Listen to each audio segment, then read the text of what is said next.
guys? It is 11, the tarot reader here.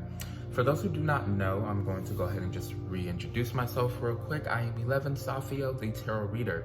I am 19 years old. I am non-binary. I live in Statesville, North Carolina, but I was born in Stamford, Connecticut. My pronouns are they, them. I am a Virgo sun, a Virgo moon, and a Sagittarius rising. Shorty, I'm only tell you this one shit illness. I like to write. I love taking pictures. Love singing, even though I feel like I'm not. I feel like I'm good at singing, but I don't really sing publicly, so I'm also a full-time tarot reader. Yes, it's fuck capitalism all day. I hate working for other people, so it's a hell no on that. So I decided to just fully be a full-time tarot reader. So yeah, now we're gonna go ahead and move on into the video. The first thing I want to automatically address: introducing your ancestors or spirit guides. And how you can do that: getting a cup of water. You can fill it up halfway, and when you do that, put it on your dedicated altar. Now, this altar doesn't have to be a table. It doesn't have to be like a podium or anything. It can literally just be a certain area on the floor or in a box somewhere. Mine's a little box, but yours can be on the floor in a little corner in your room somewhere that you just dedicate to your spiritual practices, your spirituality, all of that.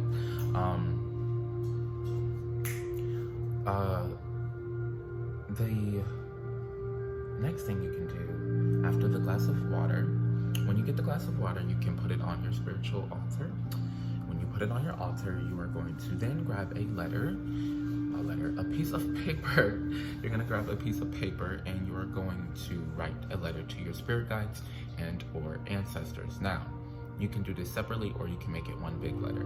For me, I did it separately, and I felt like it connected. It went more so towards them directly when I did it separately than doing it as one big letter.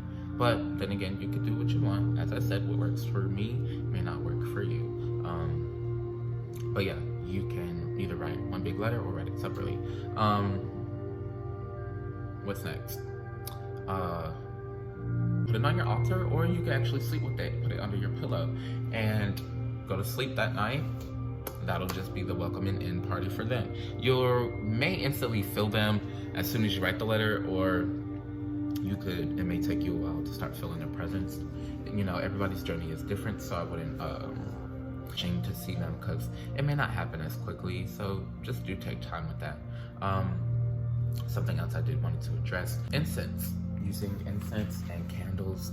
For me, I started out with the white candle. That's what I started out with. I started out with the white candle and I used incense. Now, I use incense currently that I still use to this day. There's chakra incense. This is the solar plexus one. It's lemongrass. You can get this at Dollar General. And this one I use is called the root chakra, and it is Nashampa. That's what it's called, Nashampa. Yeah, but that's it right here. That's what I use as well. And I use other ones too, but those are the only ones I have left, so yeah. With the other chakras, you can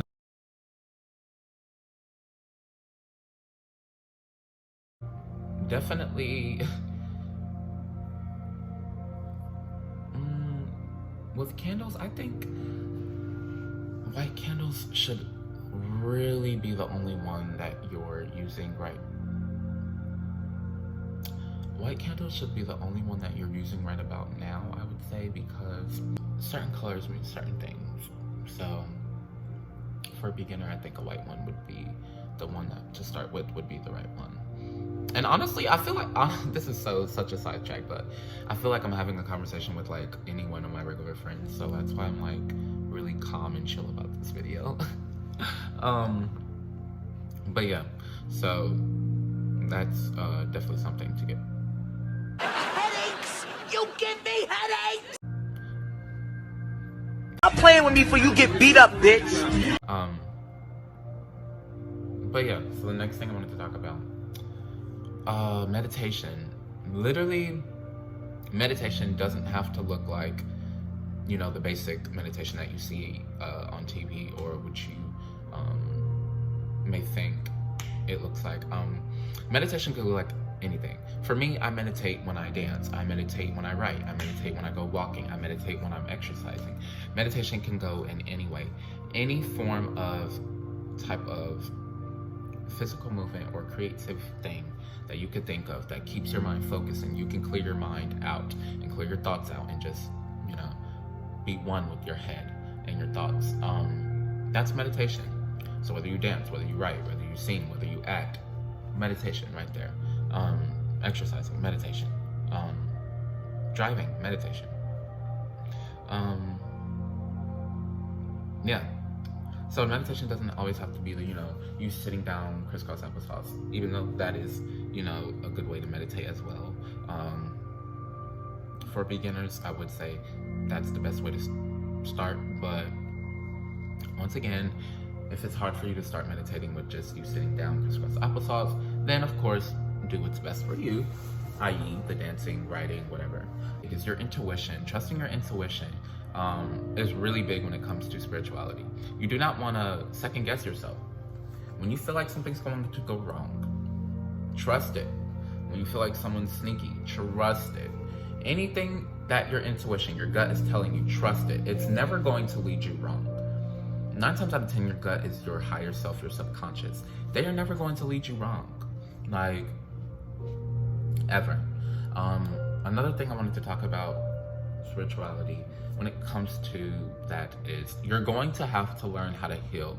You are going to have to address a lot of childhood trauma if you do have any. Now, if you don't, then you're lucky. But if you do, you are going to have to address a lot of childhood trauma, and you're going to have to love on your inner child as if they were a child in the 3D physical earth realm. Your inner child is definitely very much so still alive, even if you feel like you are out of tune with your inner child. Your inner child is desperately still there, just seeking a little bit of attention from you. So with spirituality, you will be getting into that, building a bond with your inner child and healing from your childhood traumas. And I mean truly healing. You're gonna have to be brutally honest with yourself, with triggers. Yeah, you're just gonna have to be brutally honest with yourself. You're going to have to talk with yourself that you may not want to have with anybody else, that you couldn't have with anybody else, about the deepest things. So grab a journal. Journaling, very much so. Journaling helps so much. When you journal out your thoughts and you journal out, you know, what you're feeling, especially your traumas and all of that, I'm telling you, wonders. It does wonders. So yeah, that's another thing. Offerings and rituals for, well, I'm gonna say offerings right now.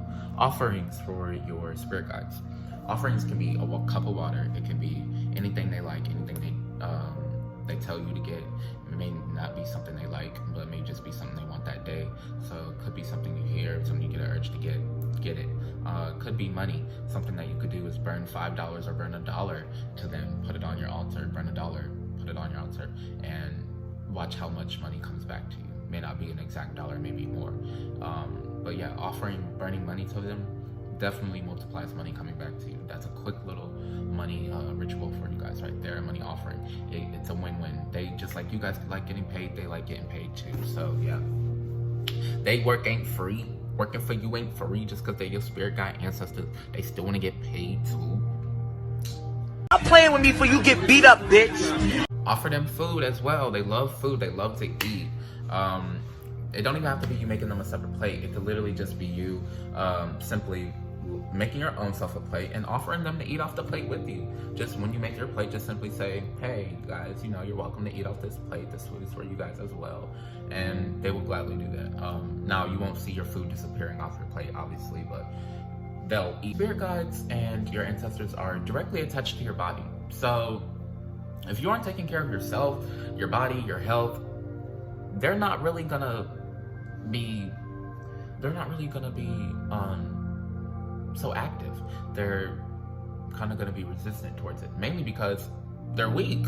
They don't have any energy to come off of because you're not giving them any type of, you're not that they feed off your body in a sense, but like they're just attached to your body. They present themselves more through you, more than you realize. So when you don't take care of your body, it definitely is hard for them to communicate with you a lot more because how are they going to get through to you up here when you're worried about what you got to eat? Like, you're worried about if you're hungry because all you're thinking about is food. All you're thinking about is food. You're worried about depression. You're worried about all of your problems. That's why I'm saying journaling is definitely something big that helps.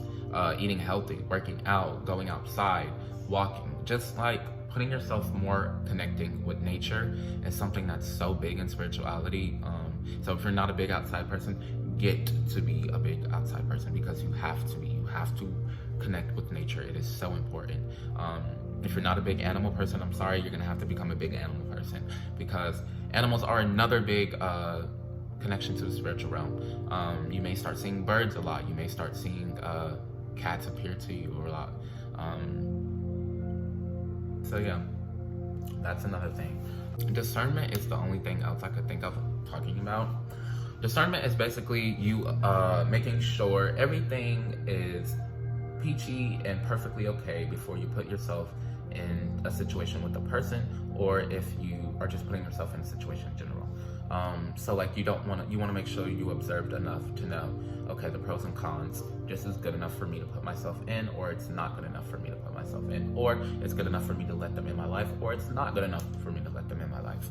You know, just like making sure you're aware and choosing wisely on who and what you're allowing in. But that is going to be all that I have for you. You can all DM me on any of one of my socials. I'm gonna put them all up throughout the video, or maybe just put it up right here. Don't forget to like, comment, subscribe, and share. Turn on your post notifications, because you do not want to miss my next content. Literally, what I'm coming out with is just so top tier, and you don't want to miss it. So join the Safia Mafia family, and definitely tune in for everything else I have planned. And see if you guys get started. I cannot wait for you guys to keep me updated. Yeah, so like at this point, you guys are my best friends, and I cannot wait to hear you guys' stories. So please keep me updated.